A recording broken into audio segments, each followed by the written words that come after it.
Թեհրան 43, պարոն 420, գործակալ 007, շրթներ համար 4, Գյումրի 2։ Առաջին 4-ը իրենց ժամանակ մեծ դիտողականություն վայելած կատակերգա մելոդրամատիկ ֆիլմերի անուններ են, իսկ Գյումրի 2-ն այն սցենարն է, որը գործարկելու եւ իշխանությունը վերջապես վերցնելու հույսով էլ ռադիկալ ընդդիմությունը մասնակցելու է հունիսի 7-ի ընտրություններին։ Գյումրի 1 օպերացիային, հիշեցնենք, ընտրողը ականատես եղավ 1 տարի առաջ մոտավորապես այս օրերին,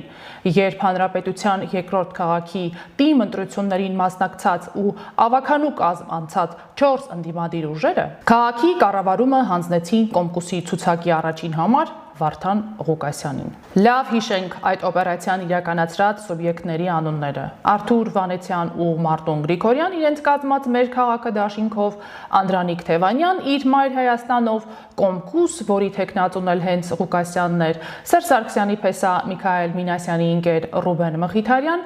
իր Իմ հզոր համայնք կուսակցությամբ։ 4-ն ընդդեմ 1-ի ՔՊԻ, որը հիշեցնենք, ընտրությունների արդյունքում ամենաշատ ձայներն էր ստացել 36.67%։ Թե քանի ճակատով կամ բևեռով կմասնակցի ընդդիմությունը խորհրդարանական ընտրություններին, հագուրդ տալու Գյումրու սցենարով ՔՊԻ-ին իշխանազրկելու ախորժակին քիչ է մնացել պարզելու, բայց ինչպես դեպքերի ընթացքն է ցույց տալիս, ընտրողին շփոթության մեջ գցելու համար առաջարկվելու է ընդդիմադիր մի քանի այլընտրանք։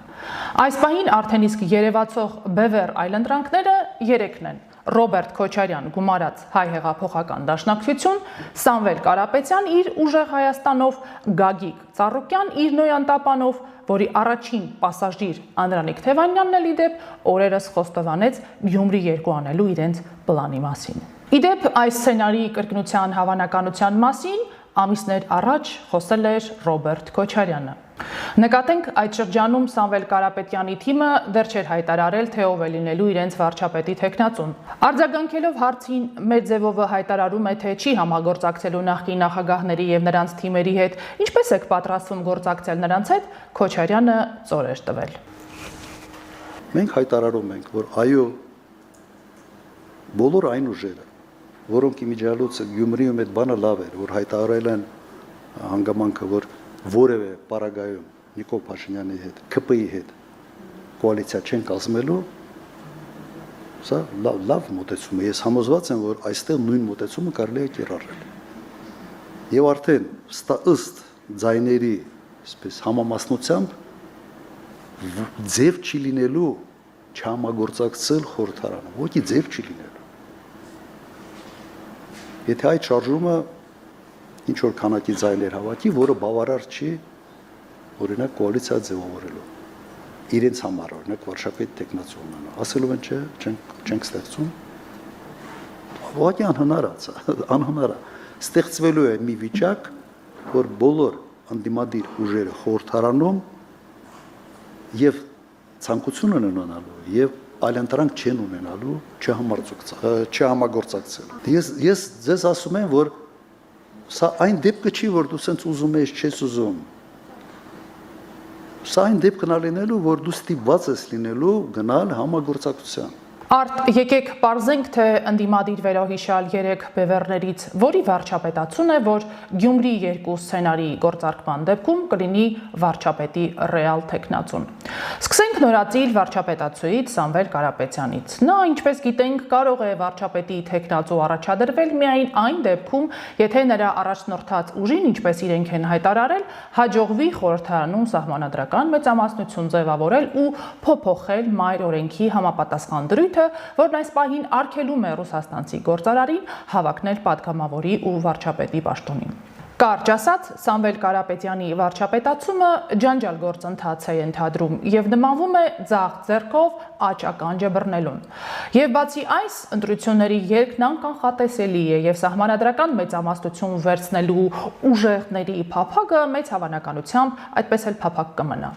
Սա նշանակում է, որ այս պահի դրությամբ Սամվել Կարապետյանը պոտենցիալ բայց խոցելի վարչապետացու է, ինչը չես ասի երկրորդ նախագահ Ռոբերտ Քոչարյանի շուրջ ձևավորված բևեռի մասին, որը ռիսկի դիմենք ու ենթադրենք, որ հենց նրան էլ առաջադրելու է վարչապետի թեկնածու։ Քոչարյանն իր աջ ձեռքն ու ականջը կազմ պատրաստ սպասում է այդ պահին։ Այդ նա է, հիշեցնենք, որ այս ընթացքում քանիցս ազդարարել է։ Ինքն է միակ մարդը, որն ի վիճակի է երկիրը դուրս բերել այս վիճակից։ Գանք մյուս բևեռին, Գագիկ Ծառուկյանին։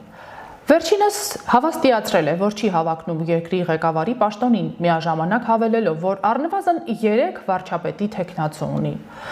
Բայց ովքեր էլ լինեն Քոչարյանի վաղեմի պրոյեկտ համարվող ԲՀԿ-ի վարչապետացուները, որքան էլ տաղանդավոր ու ձեռնահաս լինեն, մի կողմ են քաշվելու իրենց ամբիցիաներով, եթե հերթը հասնի Ռոբերտ Քոչարյանի ամբիցիաների իրացմանը։ Նկատենք, որ ինքը Սամվել Կարապետյանն էլ դեմ չի լինի Ռոբերտ Քոչարյանի թեկնածությանը, Քոչարյանի, որի խափանման միջոց գրավի մի մասն ինքը Կարապետյանն էր վճարել, Քոչարյանի, որի մասին գործարարը դրվատանքով էր արտահայտվել։ Մենք պետք է հասկանանք ում մասին է խոսքը։ Ռոբերտ Քոչարյանը եղել է Արցախի Հանրապետության առաջին նախագահան, Հայաստանի Հանրապետության երկրորդ նախագահան եւ ամենակարևորը Հայաստանի հաղթանակը կերտողներից մեկը։ Դրա համար, երբ որ այդպիսի հնարավորություն կար, ես անպայման պետք է մասնակցեի։ Եվ ընդհանրապես ես ոչ մի անգամ չեմ թաքցրել իմ լավ հարաբերությունները Ռոբերտ Քոչարյանի հետ, Սերժ Սարգսյանի հետ, դրա համար ես այդպիսի խնդիրներ չունեի։ Կարապետյանն այսպիսով Քոչարյանի վարչապետացմանը կոմակ անելով կազատվի Հայաստանի Հանրապետության կառավարման համար անձամբ անմիջականորեն պատասխանատվություն կրելու բեռից, միաժամանակ իրագործված համարելով այն միսիան, որի համար էլ ուղարկվել է Հայաստան ու մտցվել ընտրապայքարի մեջ։ Խորհրդարանական ընտրություններին մասնակցել պատրաստվող ռադիկալ ընդդիմության իրական վարչապետացուն Ռոբերտ Քոչարյանն է։ Մնացած թեկնածուները, այդ թվում Սամվել Կարապետյանը, քվազի թեկնածուներ են, որոնք ընտրապայքարի մեջ են մտնելու դավադիր մտադրությամբ, ընտրողին գայթակղել աչքը կուշտ բարեգործի, սրտացավ փրկչի, պուպուշ կերպարներով, որոնք սակայն իրենց ձայները ծառայեցնելու են միակ, ուժեղ, կարող, ամենակարող Ռոբերտ Շվարցենեգերին ներողություն, Քոչարյանին վարչապետ կարգելուն։ Հավանիչ տեսանյութը եւ բաժանորդագրվիչ նորությունները բաց չթողնելու համար